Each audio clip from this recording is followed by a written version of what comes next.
Good morning.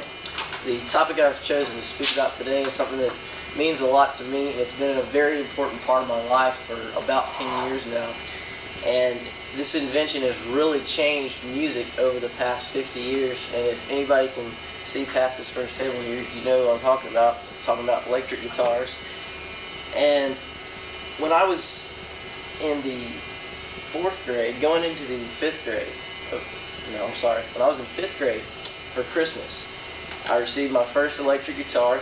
My dad bought it for me, and I had some friends that I looked up to, a couple friends that were a little bit older than me, and they had been playing guitar for about a year, and I just kind of wanted to be like them. So I got a guitar for Christmas, and after realizing that it did take a lot of dedication and practice, I did what most 11-year-olds would do, and I quit. So I had taken lessons for about a year and then stopped. And not too long after that, I continued to watch my friends progress, and they bought better guitars and better amplifiers and were really having a lot of fun with it. So I really started to get the urge to do it again, to start playing again. And some of you might remember about the time I was in 7th grade, the band Guns N' Roses was real popular back then. And they put out a song called November Rain. And every time I'd see the video, I was only in 7th grade, but every time I'd see the video, it had 3 guitar solos in it. And I just thought that was the coolest song in the world. And I wanted to do that. So from that point on, during that summer, I started playing again. And I was playing all the time. I played as much as I possibly could. I started taking lessons again, and I even went as far as to go to my friends' lessons, and I don't know if they wanted me to go with them or not, but I went anyway, and I started learning the more advanced techniques that they were learning too. So that became what my life was centered around. And upon seeing my progress, my guitar teacher at the time, his name was Mike Weaver, he still does to this day, plays out at the Boar's Head about 4 or 5 nights a week, and he would often invite me to go out and sit in with him.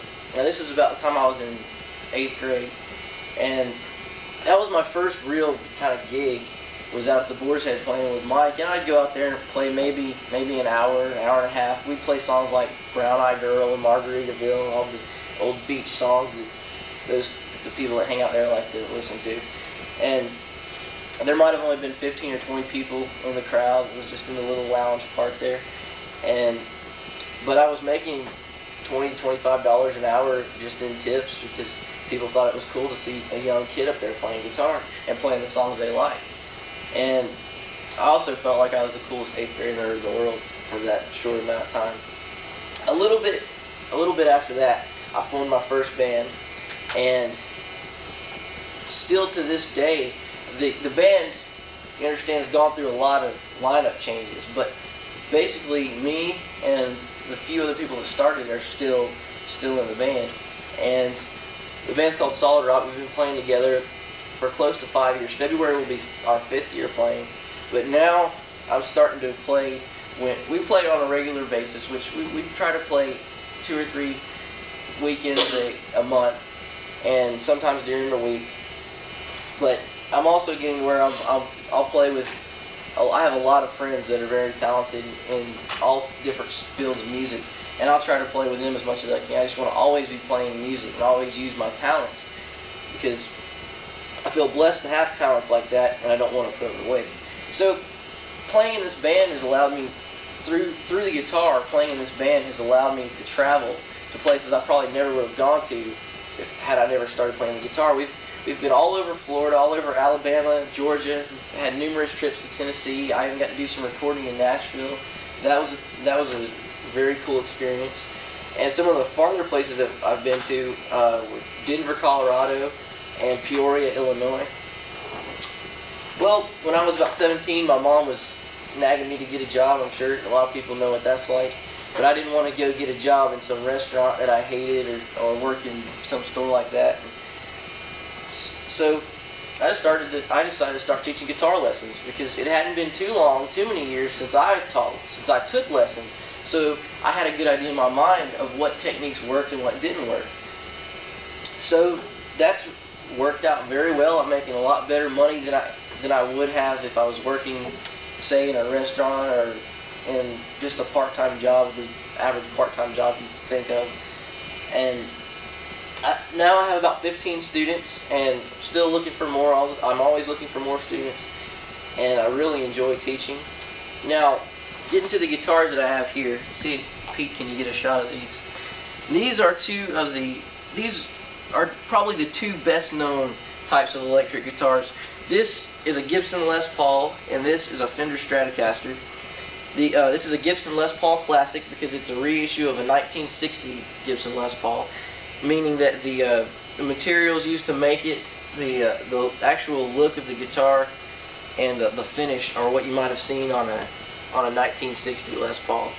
And as you'll probably notice, I'm into vintage guitars, even though these aren't really vintage, they're reissues, but I just like the feel and the sound of the older guitars. This is a reissue of a 1970s Fender Stratocaster, and what that means, it's got a lot of the characteristics you would have seen on a guitar from the 70s, like the headstock here and the logo are larger than one that you would buy today. So, I'll tell you a little bit about the history of where these guitars came from. Now, the name Les Paul is the man Les Paul. He's around 83 years old now. He's an excellent musician, jazz guitar player. And around 1948, he was doing the jazz thing. He was playing an acoustic guitar like everybody else was doing. But he decided he wanted to make it louder, make a different sound. So he took a hollow body guitar. If you've ever seen the guitars that have, they're called F-holes, like on a violin, it's a hollow guitar. It's not a solid body like these guitars. Les Paul invented a guitar. He called it the log. That was the first ever electric guitar. He formed a pickup, which is just what these are right here, these magnetic pieces. They just draw in the sound from the vibrations of the strings. He took a pickup and put it in that guitar, the log that he invented, that hollow body guitar, and then he played it through a transistor radio. So that was really the first electric guitar. And in 1952, Gibson got up with him and started making the Les Paul. And to this day, almost 50 years later, I mean, this is a brand new guitar. Well, not brand new, it's almost a year old. But this guitar, still the same body shape, almost everything except maybe the pickups have changed, technology's changed, so the pickups have changed. But this guitar is almost the same guitar that you would have bought back in the 50s. And about the same time, Leo Fender was putting out the Stratocaster and the Telecaster. Stratocaster has, I'll show you some differences here between the guitars. Obviously, the Les Paul is a bigger, thicker guitar, which is going to give you more sustain and more tone. It's also one piece. The neck and the body are one piece of wood, whereas this guitar is bolted on. That reduces the sustain. Now, on a Les Paul, you have two pickups, two what they call humbuckers or double coil pickups, and on a Stratocaster you have three single coil pickups. The double coil or humbucker pickups give you a thicker, fatter tone, and it's basically two of these single coil pickups put together and played at once.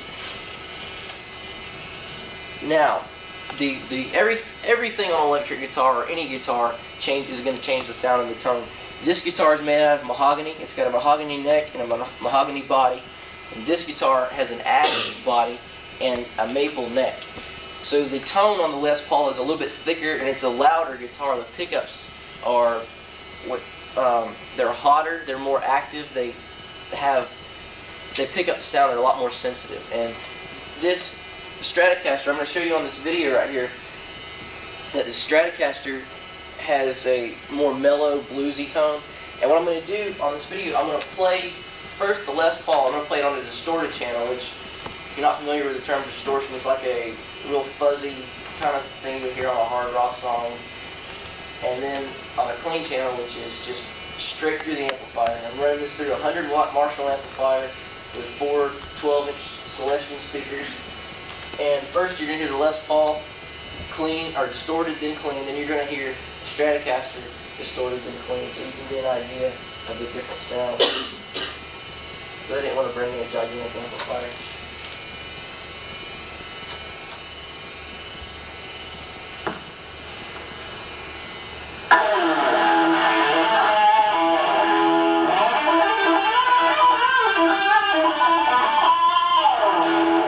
Alright. Yeah.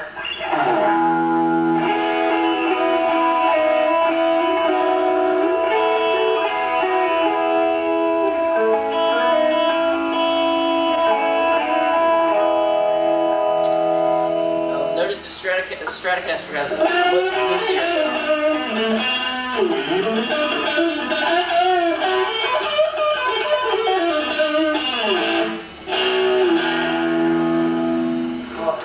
It's recording.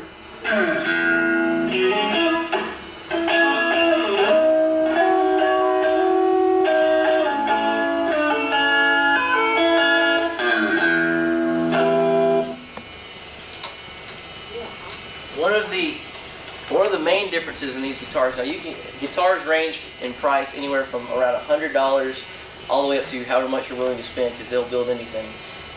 Any company will just about these days. But the main difference in these guitars besides the sound is the price. Now, this guitar, understand this is the list price. You don't necessarily have to pay this much if you can find a good deal. Okay. Well, my closing was, all I can say is as long as I have hands at work, I'm going to be playing guitar, because once I've started playing, there's no way I want to stop. It's a lot of fun. Any questions for me? What is the price difference? Well, this guitar, this Stratocaster, Fender guitars are probably the most mass-produced guitars on the market, and they have been ever since they came out. But the reason people can buy Fenders more than they buy Les Paul or any Gibson guitars is because a Fender is a lot more affordable. Like I said, it's not made out of the same materials, and Gibson is probably the highest quality instrument, or one of the highest quality instruments you can get. This guitar, the list price for the Stratocaster is right around $1,000, and the list price for this Les Paul is right around $4,000. But if you can find dealers, and I mean there's dealers here in town. That's where I get my stuff from B&H Music. You get about 40% off. And when you cover other music, do you learn it yourself by listening, or do you go out and buy the music sheets and learn how to play from them? When I was younger, one of the best techniques that I feel, the thing that helped me the most, was I would find like 4 or 5 bands, guitar players that I really liked. This is when I was probably in middle school, early high school, and I would go out and get their music and just learn a bunch of it.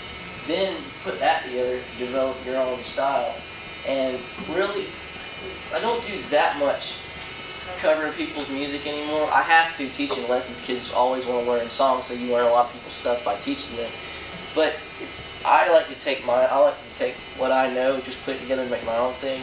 If it's a really good guitar solo or something, you know, I might try it. Was that last one Project? Yeah, that was just the guys in my band told me to play that. You know. It sounds really good on this guitar because that's the type of guitar they use on that song.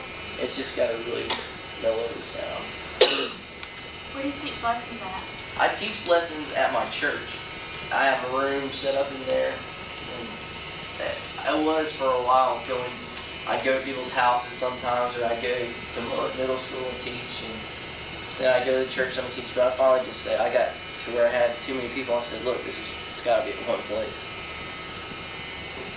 How much do you charge? I used to teach hour lessons because when I first started out, I was 17, so I figured I had to have some kind of gimmick to get everybody to take lessons from me, because there were other people in town that teach lessons. So I did twice the time, which the normal time is 30 minutes for most guitar lessons, and I taught hour lessons and charged $10 an hour. But now I'm doing 30-minute lessons, and it's $10 a lesson. How many guitars do you own? Probably 10 or 12. These I did own. I played another Gibson, which is called an SG, and it stands for solid guitar, which is basically the same guitar as a Les Paul. It has the same bridge, the same pickup and electronic system, almost the same neck, but the shape is different. It's a much thinner guitar, so it doesn't have, like, this is a very thick guitar, and it's a heavy guitar too. It has a lot more sustain than most guitars, and I played that guitar for a long time, and then just recently got rid of it when I got this Les Paul, because I wasn't playing it very much. You have to clean your guitar or not? Yes, all the time. I clean it every time after I play it. What parts have to be cleaned? Well, if you have guitars, the only thing that really works that won't put these tiny little scratches on your guitar is you'll take sweatshirt or sweatpants, cut them up, make little rags. You can buy rags for $2 to $5 in the store that's supposed to, you know, clean it, but they'll put little scratches on your guitar. Take sweatpants and use the fuzzy inside part and wipe it down. I get guitar polish. I mean, I don't polish it every day or anything like that, but I mean, after I play, I always wipe it off. Wipe off the body, especially on dark guitars. Fingerprints show up very easily. And you always want to clean the strings, clean your neck. And about twice a year, I take, when I'm restringing the guitar, I restring the guitar probably about once a month. And about twice a year, I will take the strings off and leave them off for a while and take fretboard conditioner, which you can use some forms of furniture conditioner, and rub it into the frets to get all the, because if you sweat when you play, the salt and stuff from your fingers and the sweat gets in the fretboard. It's just not good looking. It's just not fun to play. We're up to time. Thanks. Go right out your comments for Justin, Charity,